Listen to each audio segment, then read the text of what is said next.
Welcome back to the 12 Talk podcast with me, your host Josh, and my co-host over there, Mitch. We've got a very special preview episode for you today with a very special guest.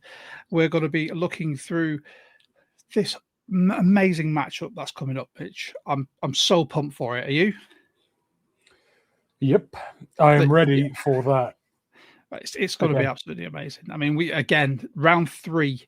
And it's going to be explosive. So we're going to be talking all about the Seahawks, sort of the season so far. We're going to look back on the Seahawks versus 49ers. We'll look at key players that you need to watch as well, and then give our predictions with our very special guest who you may have seen all over social media. It's at American TJ. But before we do any of that, what I'd really like you to do, if you're watching this, just give the video a like, hit subscribe. Really helps us out. We're at 551 last time I checked, Mitch. So it's going all right. And then you can also join our Discord. It is completely free. The Mitch. The Mitch. Well, this for a pre-record. That feels like a promotion. Yeah, I know. Way. The link will be down in the description below. But without further ado, I really want to get into this. So I'm going to hit that intro, bring in our guest, and then let's get to it.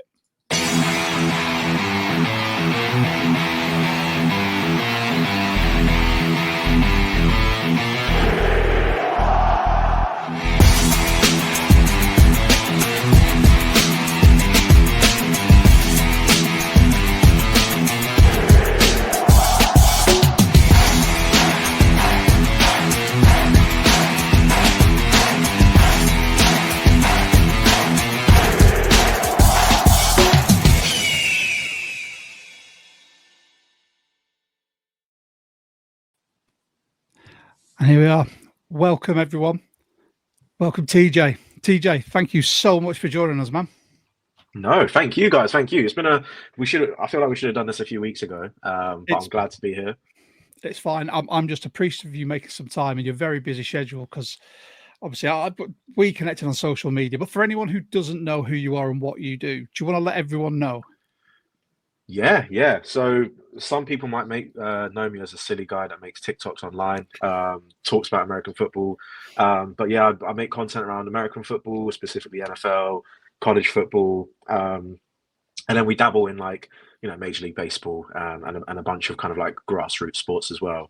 But yeah, it's my life is social media essentially. And you do a lot for us. I was going to say, it's basically my life as well with this pod. So you do a lot with sort of NFL, UK and Ireland as well. So I've seen you on a lot of their socials, and you're doing a lot with the Arena League. Yes. Yeah. I wanted to give that a shout out because I'm so interested in that. That's going to be awesome. It's going to be very interesting. Indoor American football coming to the UK.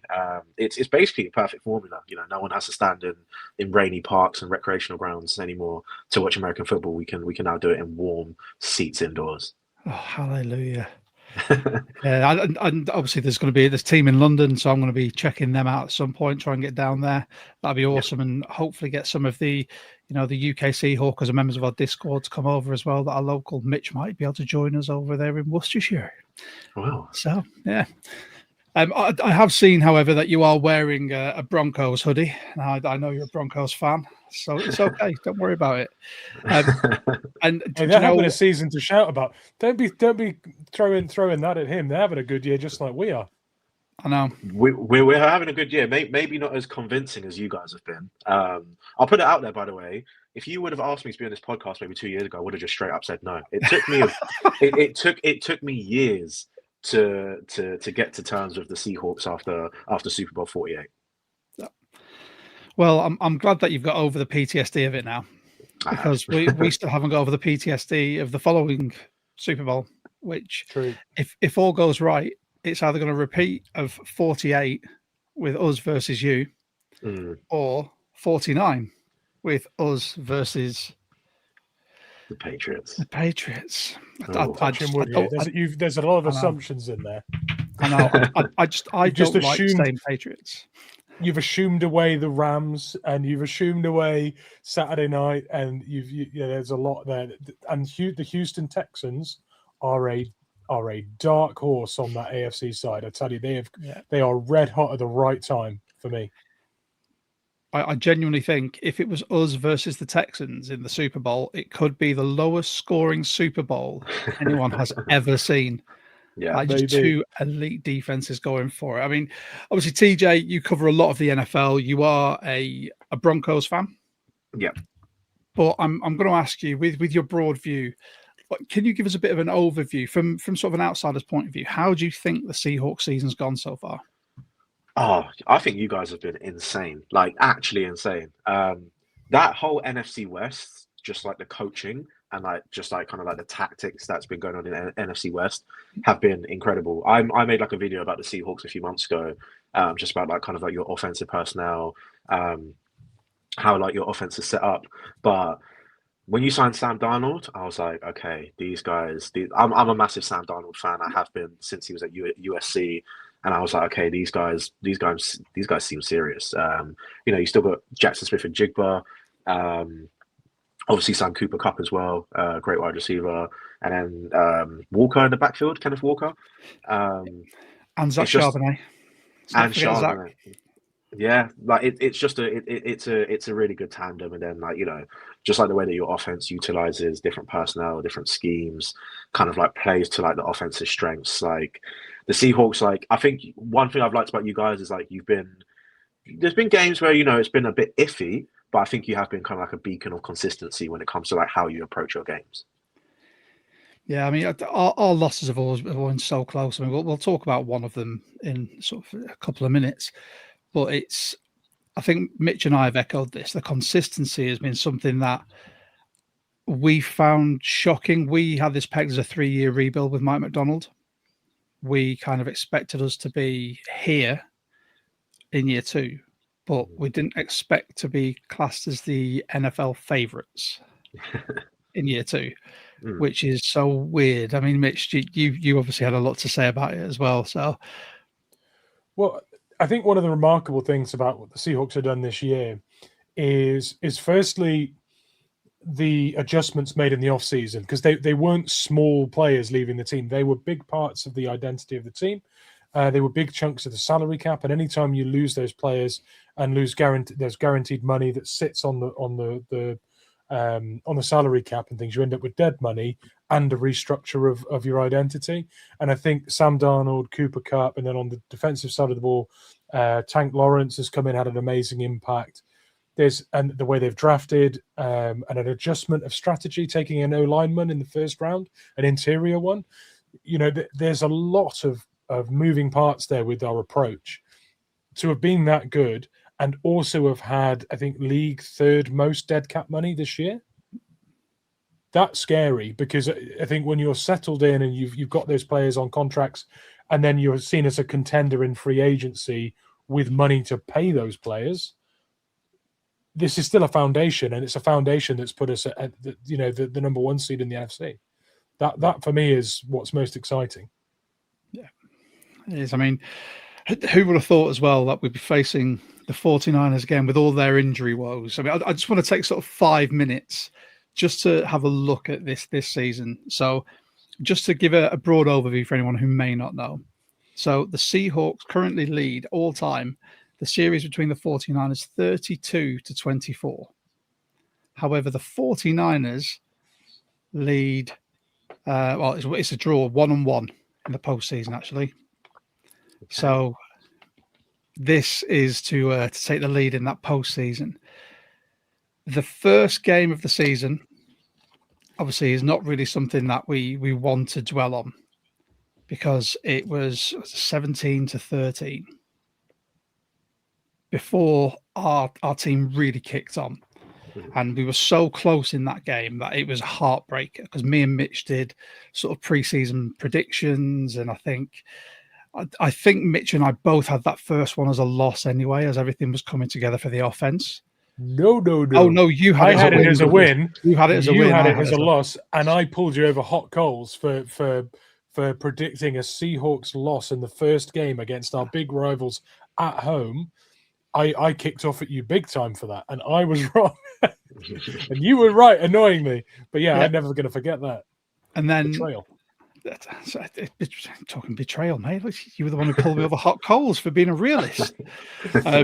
True. But then we finished the season so strong. That 13-3 game. I mean, I want to get your view on this as well, TJ.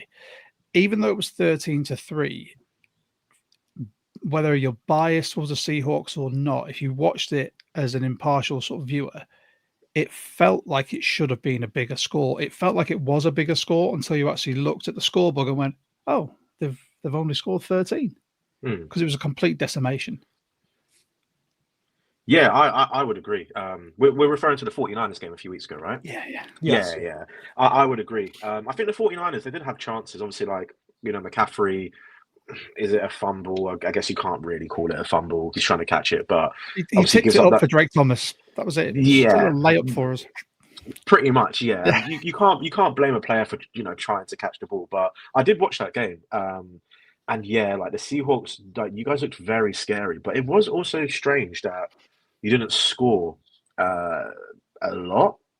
Maybe you could give that to the 49ers defense, despite the fact that they're just, like there's basically a hospital over there. Like they did play very well, but that 13-3, I think that basically epitomizes who the Seahawks are. So yeah, I'd probably, pound for pound, I definitely would take the Broncos. I'd take the Seahawks over the Broncos, just because, I mean, you guys have probably watched the Broncos this year. Like, we are the least convincing one seed of all time, and I'm happy to say that. I'm very happy to say that. But in terms of kind of like the epitome of your guys' season, it does feel a bit similar to us, where your coaches, they don't feel the need to blow out teams unless the need is there to blow out teams. It's very much like, I guess as fans, like, we don't really understand it because we're like, why don't you just score more? But like a lot of coaches are like, well, like, why do we need to expend ourselves if our defense is doing the job, if our special teams are doing the job, if we've got good field position going throughout the game? So, like, I think that 13-3 versus the 49ers does kind of epitomize your season. But I would argue that now going into this game, I've actually said, and like you guys will get a bit of a sneak peek on First and Five this week, NFL UK and Ireland YouTube channel. I predicted a Seahawks blowout. I was like, I think it's going to get very ugly, very, very ugly. I like that. That's a good prediction. I like that. Yeah. Yeah, I think about that 13-3. We said about looking back at the score and thinking, oh, it's a shock that there's only 13 points on the board. But I think that gap of 10 points has never felt larger because of how much every time they got the ball, it felt so difficult for Brock Purdy to play under that amount of duress.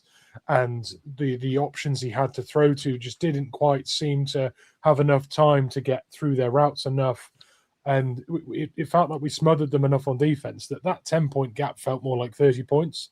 It felt like it was more than just a score and a half in terms of a margin. And that's kind of an odd sensation for a Seahawks fan that expects a white knuckle ride on a Sunday and, come from behind to snatch something, or, that didn't feel like a Seahawks win, especially with the 49ers. They're usually, topsy-turvy games, and a missed field goal here tilts it or whatever. More like the Rams game we saw before would have been a typical 49ers game. But odd sensation. It felt way more comfortable than the scoreline said. Which was nice. I mean, we've been saying for a while that we really want sort of foot to the throat football, where it's, we've got them where we want them, and we just want to keep pounding the ball in. We want to put as many points on the board as possible. And I was just on the Across the podcast with Andy Davis and Paul from the 49ers Faithful. And we were talking about this, and it should have been a bigger scoreline. There was the blown play where we were in the red zone based on the goal line, which should have been a touchdown to Charbonnet. But I don't think Darnold could make the read quick enough when the pressure came, because that could have been a touchdown easily. If we'd run the ball, that could have been a touchdown. This sounds very, very familiar to a Super Bowl that we don't like to mention. But I think if that had gone in, I think floodgates would have opened more. But I think letting them back in with the ball, even though it was a 4-and-out, I think that sort of like it knocked us back a bit. But then defensively, the defense was always there. We just need the offense now to really get humming and really start ticking through these. we've just chatted about defense and offense and what we think. Now, what I'd really like is for us to pick players to watch on defense and offense. Now, this can be from any team and just give you reasoning behind. But as always, we start with our guest, TJ. So you can pick your offensive player, then we'll go to Mitch and me, and then we'll go defense. So on offense, through the Seahawks or the 49ers, who will you be watching for? This is quite tough, and now my ball knowledge is being put to the test. It is. It's very much so. On offense, I could just go, oh, Sam Darnold, he looks good. But I don't think that's very much of a hot take anymore, is it? Doesn't have to be a hot take. Is Greg Zabel going to be playing this weekend? Gray Zabel is playing. He is fit. We are possibly one of the least banged up teams in the playoffs at the moment. Gray Zabel, sorry. Yeah. So sorry, Gray. If he's watching, this is. We hope so. I'm going to do this based off of. I was a massive Gray Zabel fan coming into the draft. I want to say out of North Dakota, who literally just, outside of Trey Lance, they just pump out offensive linemen. I don't know what they're feeding these kids in North Dakota. Probably a lot of corn, I guess. I think it's like the corn part of the United States. But they just pump out offensive tackles. And going into the draft, in my mock draft, I actually had Gray Zabel going to the Seattle Seahawks. So I think on offense, it is going to be the most incredibly boring, some people might say slightly performative altruism, but I'm going to go Gray Zabel, one to watch on offense. On defense, now that gets hard because I know your defensive players, but I don't know if I know them by name. You guys have got, I want to say it's a linebacker, African descent linebacker. Ernest Jones? No. He does have an African name. Or Boye Mafe. Oh, Boye Mafe. Oh, okay. Yeah, Nigerian. Yeah. Nigerian. Yeah. Boye Mafe. Again, another player where last year when I was reviewing Seahawks versus Broncos tape, Bo Nix's debut last season, Boye Mafe just absolutely exploded on tape. And I was like, who is this guy? Never heard of him. And then kind of going throughout the season, I just see his name popping up in the statistics even more. So offense, people are going to be like, what is this guy talking about? But offense, I'm going to go Gray Zabel. Defense, I'm going to go Boye Mafe. Do you know, it's all personal takes. I mean, Gray Zabel, Mitch was very high. So Mitch is our draft expert on the pod. He does all of our pre-draft stuff. And he earmarks someone like Gray Zabel to be the sort of offensive lineman that we take. And lo and behold, we did. Boye Mafe last year, outstanding breakout year. This year's been a bit quieter, so I'd love to see a big game from Boye because we were really high on him, especially as it's a contract year for him. Yeah. So yeah, I like those picks. Mitch, who you going for, mate? I just want to shout out TJ's Boye Mafe pick because Boye Mafe is not the picture of consistency throughout the year. It's not averaging half a sack a game or he doesn't sort of rack up all the TFLs consistently throughout the year. He does have explosive games, though. And typically when it matters, he seems to be like that big game player that just shows up and blows up. So I think that's a great take that no one will be saying. And it wouldn't surprise me, actually. So great call. Defensively, if George Kittle hadn't got injured last week, I'd have said Nick Imanori would have had needed to have the biggest game because he is that big hybrid linebacker safety that we expect to have to pair up with Trey McBride and Kittle. In our division, we picked him, in my opinion, to be that big-bodied guy that can mix it in coverage and do all that stuff. But actually, because Kittle's not there, I don't think that's so needed anymore. So my defensive player to look out for is Lenore. Because post the previous game, there was all that stuff with JSN and Lenore and the comments pre-game from Lenore and then the post comment from JSN hasn't got time to respond to all of his fans. He hasn't got time to respond to all of his fans. But I tell you who does have a chance to respond, Lenore does in this game. So how well does he manage to bottle up JSN? Does JSN now go and have a game and really ram home those comments? So Lenore for me is the one to watch out for, just because of that underlying narrative with that competitive back and forth. So I think that's cool. Offensively, I think the run game's going to be key. I really do. And I have to pick one of the two running backs, and I'm going to go with Charbonnet. I think Charbonnet has been the reason why suddenly we became a force in the red zone this year. He's been highly efficient. The most touchdowns by a running back for the Seahawks since Marshawn Lynch. And here we are doing what Marshawn Lynch did well, and that's getting hot during the playoffs. Apart from the last snap of a Super Bowl, but that was taken out of his hands, literally. So, yeah, Zach Charbonnet on offense, and let's see what Lenore can do to back up his words in the rerun. I like that. Lenore, actually, I asked a question of the 49ers fan that I was on the podcast with on Wednesday. I think it came out today. And I said, is Lenore actually good? Because I never see him do anything of note. He's not one of those players who, you'll see make 6-7 interceptions like a year. He just seems to have a big mouth, and he got paid for having a big mouth. His reasoning was he's very much that cornerback that people don't throw to because they know how much of a threat he is.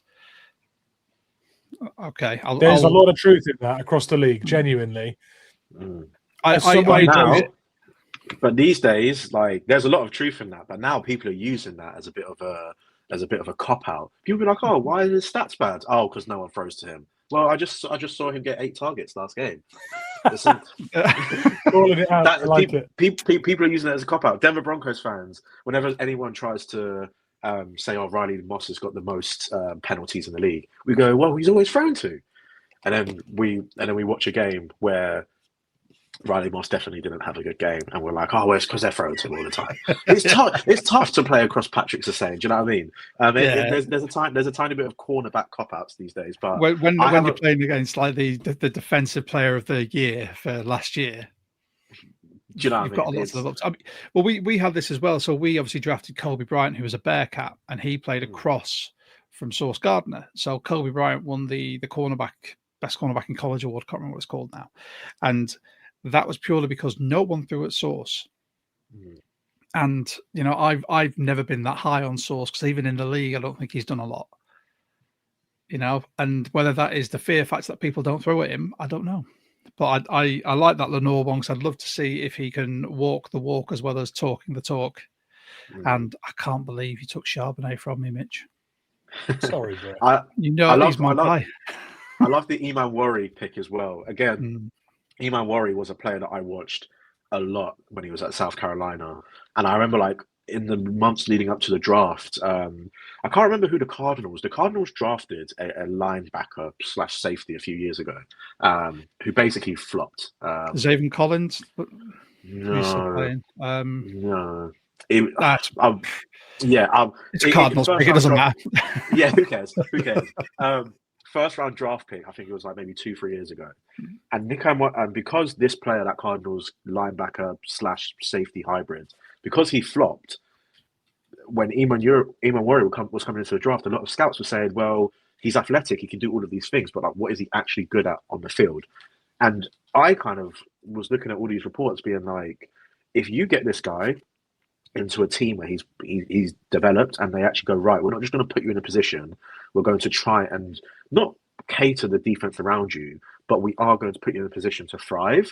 He will be scary, like scary. Some of his tape at South Carolina, Christ almighty, like, it's mental, isn't it? Like, it's mental. And I haven't watched a lot of the Seahawks this season, but I have just heard out of the NFC West that this dude is just, he's had an incredible rookie year. There's supercuts on YouTube. Watch them. He has been an absolute game changer. He's another one that, like Mitch, in our pre-draft stuff, picked out. And he said his first round, the 2 picks, he'd happily have Iman Worry or Grace Abel.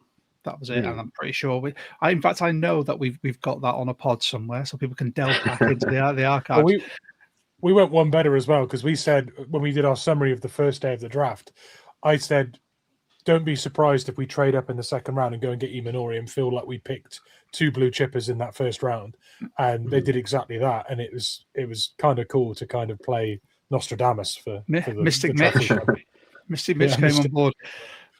For me, defensively, I'm going to go with a Seahawk player. Obviously, very biased for this pod, but I'm going to go for Tank Lawrence.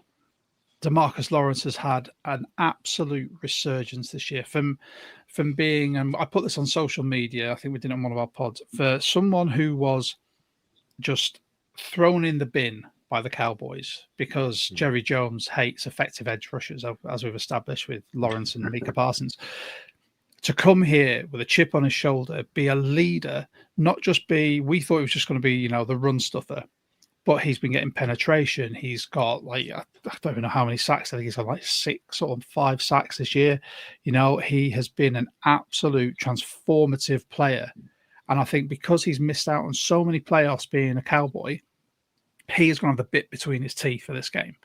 And he's going to know that they can put pressure on, on Purdy. And I think he's just going to go for it. That whole defensive line, I think, is just going to feast. I want to see it anyway because it's going to open up so much from the linebackers and secondary.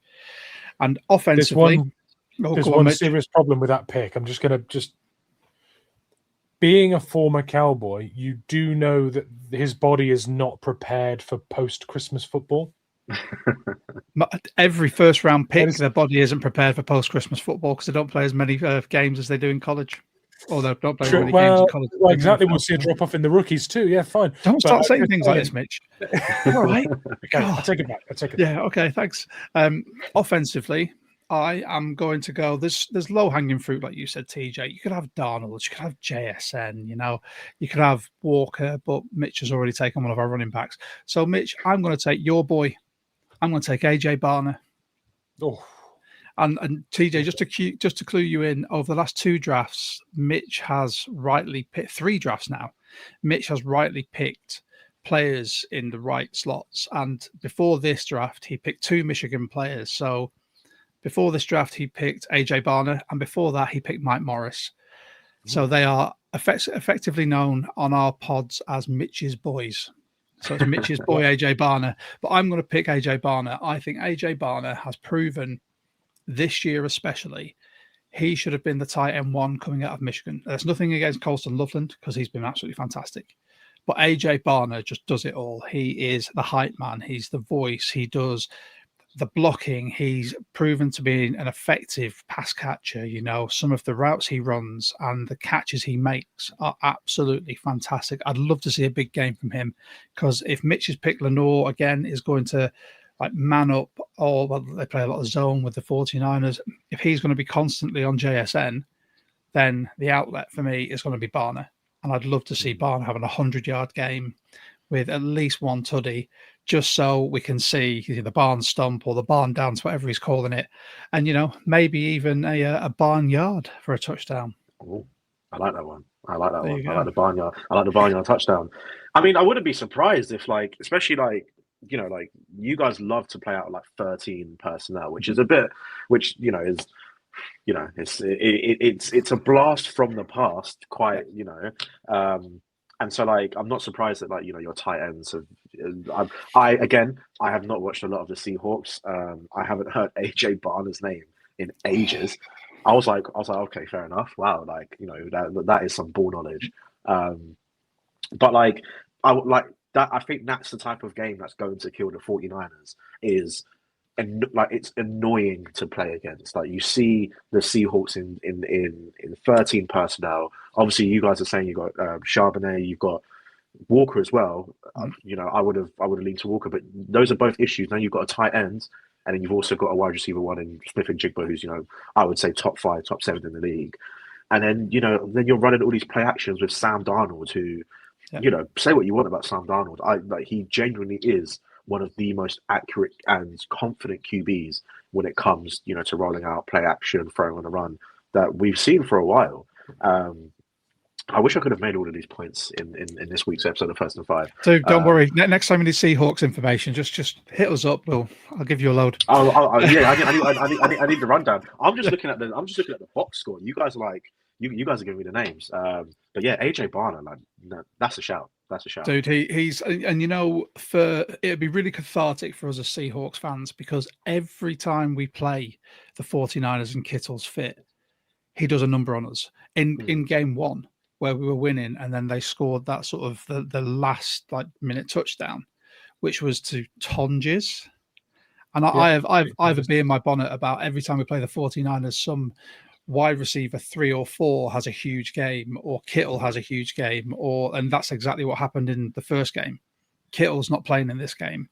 And I'd love for us to go and use a tight end over the middle and just punish them like they have done to us for so long. With that is going to bring us to our predictions. And you can stew over it as much as you want. I don't mind if you're accurate with the score. But TJ, how do you see this one going? And don't feel like you're going to offend us if you say the 49ers will win. It's absolutely fine. Oh, trust me, the 49ers are not winning. I've never been so confident about something in my life. Like I've never been. People are saying, "Oh, well, the 49ers beat the Eagles." The Eagles are trash. The Eagles are bad. They're bad this year. They are a team whose personnel is doing way more than the tactics, way more than the schemes. If you replace Saquon, AJ Brown, Devontae Smith, Jalen Carter, if you replace those guys for average players, they would be like a 6-11 team. So I looked at the 49ers. I predicted the 49ers to beat the Eagles, but then I looked at that win and I was like, okay, so like they barely beat the Eagles. Fair enough, George Kittle went out, but they barely beat the Eagles. Good for them, but barely. And I just think the Seahawks, if you guys are on your best behavior, no mistakes, no shooting yourselves in the foot, Sam Darnold needs to be the Sam Darnold that we've seen for the past 2 years, and not the Sam Darnold that we saw for a few years before that. That game can be scary, and not scary in like a score sense. Scary in like by half time it might only be 2 scores, but you think to yourself, the 49ers are not going to be doing anything in the second half. I'm going to go with 27-6 to the Seahawks. Oh, I like that. What I like about that is that means they didn't score a touchdown against us 2 games in a row. No, they did not score a touchdown. And at the risk of possibly being clipped, I think Brock Purdy is going to have a stinker. I think he's going to have. I think after this game, people are going to look at Brock Purdy and go, "Fair enough, you've got injuries on offense, man, but you played like Mr. Irrelevant today." Oh, TJ, you can come back on this pod, my friend. Mitch, what are you going for, mate, and why? I would like to predict that the Seahawks will record. I think we'll go over 20 points. I think that is solid. I think something like 20 plus, and maybe 10. I think maybe a field goal and something creeps in for a touchdown, perhaps a kick return or something jamming like that. But yeah, I can see 10. I do just want to add something in there. I mentioned on a previous pod that winning the Super Bowl in the 49ers house might be one of the sweetest things I've ever seen. And I'm an Arsenal fan, and I saw Arsenal win the Premier League at White Hart Lane, and I've got to say that felt good. But this also felt good. Do you know what's better than winning a Super Bowl in Santa Clara?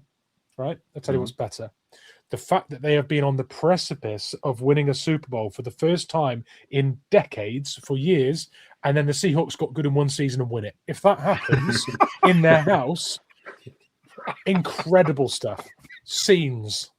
That would be. Do you know what? If the Broncos don't win the Super Bowl, I want that to happen.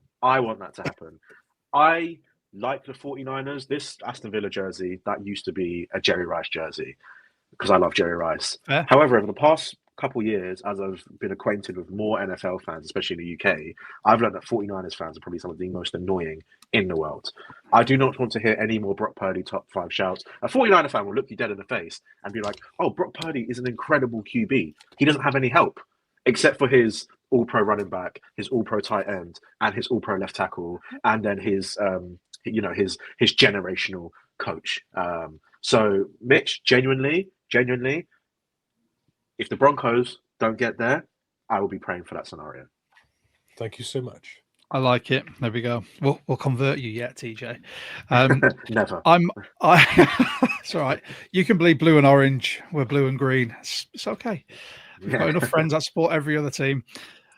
I'm going to go for a Seahawks win, and weirdly, now I've toyed with this a little bit because I think, do we keep it close like week 18, or if we smell blood, does Mike Matt let rip, and does our defense just absolutely stifle them? So I am going to go 31-9, which may be a scoregami. That could be a scoregami. That might be a scoregami.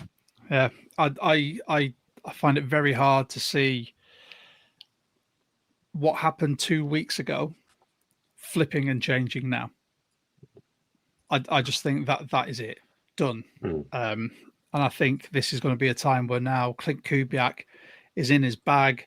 They know what they can and can't do, what worked against the 49ers last time. Mike McDonald is an absolute mad professor on defense. He's not going to want them to score a touchdown. So I think he's just going to relegate them purely to field goals. And if he does that, I will be ecstatic. So there we go. Hot off the press, 36-9 is not a scoregami. Oh, well, 31-9. The team that has on one occasion won 36-9 was the 49ers. I said 31-9. Oh, 31, sorry. I think 31-9. I think I might remember a 31-9. It is not a scoregami. It has happened before. September 26, 2020. There you go. It has happened. Didn't tell me who though, actually. Typical. Get more creative, Josh. Sorry, listen, you're here with stats. I'm here with hyperbole and passion. That's what we do. It's a perfect partnership. Exactly. Yeah. See, perfectly. TJ, I want to say thank you so much. It's been a long time coming, and hopefully we can get you back on the pod in the off season. We can talk some draft stuff, and you and Mitch can nerd out, and I'll sit here taking notes as I usually do in our sort of pre-draft content. But before we go, can you tell everyone where they can find you and what you've got coming up? Yeah, TikTok and Instagram, just American TJ. Instagram is American TJ _. Zuckerberg doesn't want to give me the at yet, but American TJ on everything. You'll find me on Instagram, YouTube as well, X, and what else am I on? And if you want to join the American TJ Discord, just head to the bio in any of my social medias. Coming up. Well, what have we got coming up? International Arena League comes to the UK in April. That will be interesting. And then, we've just got more content. And watch First and Five on the NFL UK 9 YouTube channel. I'll give you 5 things to look out for every single weekend. And genuinely, like if people were to put money on the things that I say this year, you would be up at least 4 figures. Nice. I'll be subscribing to that one. I'm putting notifications on then, I think, especially for next season. And speaking of subscribing and hitting notifications, if you're watching this because you follow TJ or, you've stumbled across us via social media, you can hit like and subscribe to our channel. Really helps us out, helps us grow and reach more 12s out there. We have got an amazing weekend of football coming and we can't wait. We're having a watch party where we're going to be in the Discord just talking whilst watching the football at home. It's basically like being in a pub with your friends virtually, which is amazing. So we're going to be doing that. We're going to have a review pod that will come out after the game, probably Sunday or maybe Monday. We'll give it a bit of time to breathe, depending on what the results like. And you can find us on social media. We're at 12 Talk on pretty much everything. TikTok, Instagram, X. There's a Facebook group. All the links are down below. And I just want to say, again, a massive thank you to TJ and Mitch. It is a pleasure to see you as always, my friend. And yourself. Nice to meet you, TJ. Well done. Lovely to meet you guys, and I appreciate you guys for having me on. yeah, thank you for dealing with my awful time management. That's cool. But I mean, from me, from Mitch, from TJ, I'm just going to finish with turn up to 12 and go Hawks.